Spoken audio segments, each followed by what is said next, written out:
Hello. Thanks for coming back to Tony's LPs Are Us. I'm getting good feedback so far on the videos I did in the last few days. I'm happy about that. Thanks for coming on. And if you could hit the subscribe button, that would be great. Today, I thought of a topic that I really didn't see too many in the vinyl community talk about or discuss, and that's the picture discs. Audio aficionados of vinyl really don't play picture discs. We do collect them. The sound isn't as good, or sometimes it's poor compared to a conventional black disc or color disc. But the picture discs began in the 20s, and they were usually promotional records. They were called picture records. And then I guess in the late mid 40s, a company in the U.S. called Vogue did a bunch of commercial picture discs that went out as 78s. And here's the first issue on Vogue Records, which basically I believe they went to about the 40s and probably to the end of the 40s. Vogue Records, and this is a picture record, and that's the first issue, I believe. It's Sugar Blues. They started out as novelty records. There was Christmas records, children's records, usually for advertisements, and quality was from good to poor back with the technology. And here's the flip side, which is a very cool jazz scene, as you can see. And there's a lot of information on the web as how they were manufactured, but basically it's the pieces of image, two pieces of paper of image, and then the vinyl puck using clear vinyl is pressed and with over a sheet of plastic over the images, and then a vinyl puck is pressed over, and which is the conventional record from a master. And what I'm going to do today is I'm going to show a bunch of Rolling Stone picture discs from around the world, various pressings from as far as Asia and as close as the U.S. in Brooklyn. Most of these are sealed. I haven't played them. Here's one that's U.S.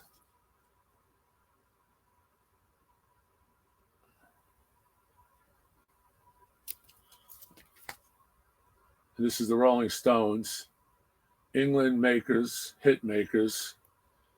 And this actually has a cardboard sleeve to it. The majority of them are just in clear plastic wrap.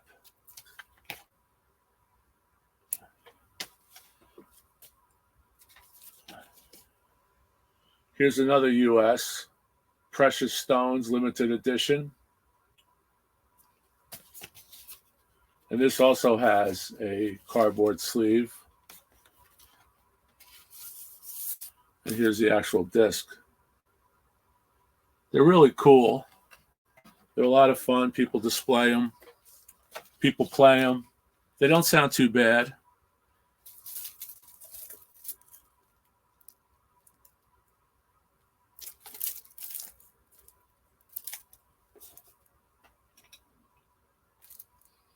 Here's a Canadian import. Their Satanic Majesty's Request. And this is still sealed.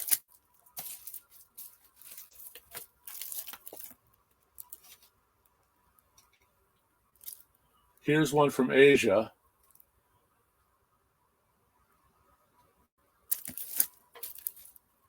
The Rolling Stones Golden Album. And has various hits on it.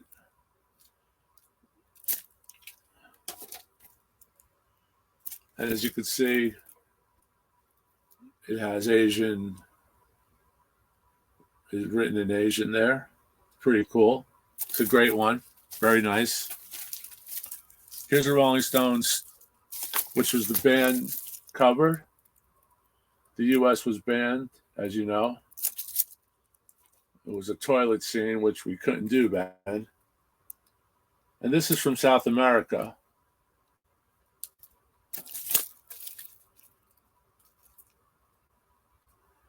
A Beggar's Banquet. Very nice. Here's another one from South America.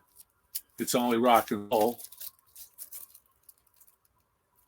Well, all these albums are great. This is one of my favorite. It's Only Rock and Roll. I like it. And you can see the price on these was $16.99 back in the day. Here's another one, Goat's Head Soup from South America. Another great one.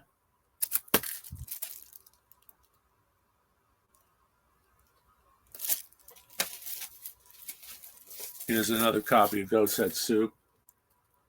Still sealed. These haven't been played. This is South America. Here's a beautiful and a great Let It Be, Let It Bleed. This is also South America. Really well done. Really nice.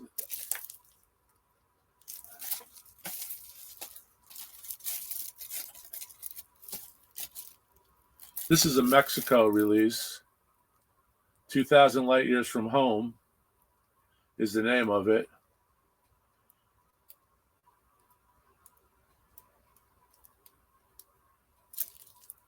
And as you can see if you could see the back, you can see from the songs, it's from His Satanic Majesty's request.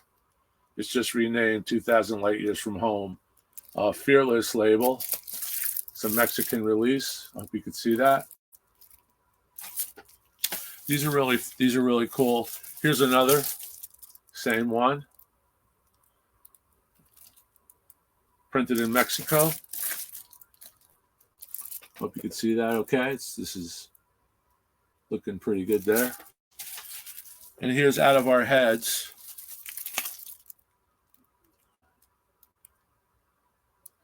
This is an APCO. This may be an American or British pressing. Really can't tell yet. But Out of Our Heads, the Rolling Stones, early Stones.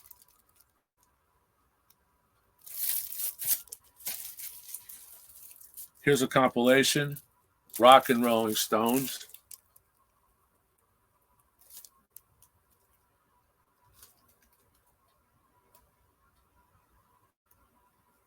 And I believe this is New Zealand. For promotional use only. You can look that right there. You can see that on the bottom. It's a really cool cover. Has a bunch of motorcycles and a picture of Mick in the center. And on the back, it has the Lads, early picture. Here's Aftermath and Out of Time, a compilation. Rolling Stones, these are German. This has The Spider and the Fly, Flight 505, Take It or Leave It, What to Do, Going Home. And the liner notes are in German. It's a Decca German. This is a really cool one. I also have other picture disc Beatles. I have The Heart, which is one of the first ones in the modern era in the 70s. After the demise of the picture disc during the Depression, it came back in the 40s with Vogue, and then it kind of lingered. And then later on in the 80s, or late 70s and 80s, it was picked up again as a novelty. I remember in the store I worked, the first ones were Heart, Pink Floyd, Dark Side of the Moon, and then there was a Sgt. Pepper issue, and now they're pretty relevant in stores like Walmart and chains and record shops. And I believe the sound quality has improved with the technology. And here's one here, the Rolling Stones, Aftermath, Out of Time. This is a German, West German. This is a great one. Spider and the Fly, Stupid Girl, Under My Thumb. Really cool cover. We see them during a live television performance, it looks like. Here's another German, Decca, the Rolling Stones, Action. And on the back, it has listed the players, and it has Zoom bass, Phil Spector, and percussion, Jack Nietzsche, which is, I don't know if that's on any albums, but it's on this picture disc. This is a German disc. You can see on the back, you can read that there. These are really cool. They're hard to come by. I haven't seen these too often. And here's the last one for today. This is a great cover, great photo, flowers. And that's Decca. This is a German pressing. It says on the back, a special edition. So, I hope these are something, hope these transmit properly. I'm new at this. I need a producer, need somebody to help me. But, it's going to be, it's going to be where I'm getting some nice feedback. I hope you become a subscriber, support the channel.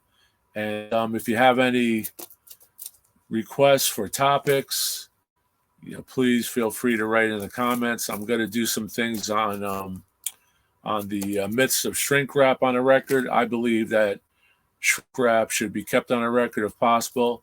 Obviously, if it's a gatefold, you may have to take that off if you want to open the gatefold. On reissues in gatefolds, since I have an original, I'll keep the gatefold on the original and just slice it, pull the records out, then cover the album in a plastic sleeve. But I do have some great ideas on what to do with your shrink wrap that you remove. So stay tuned for that. Hit the subscribe button, and I'll get to that in a few days. And I'll show you that. It's a pretty cool thing. I haven't seen what I do with the shrink wrap. I've told friends and fellow collectors that I know what I do, and I haven't had anybody else tell me that they do the same thing. So it's pretty cool. I'm hoping it can help you.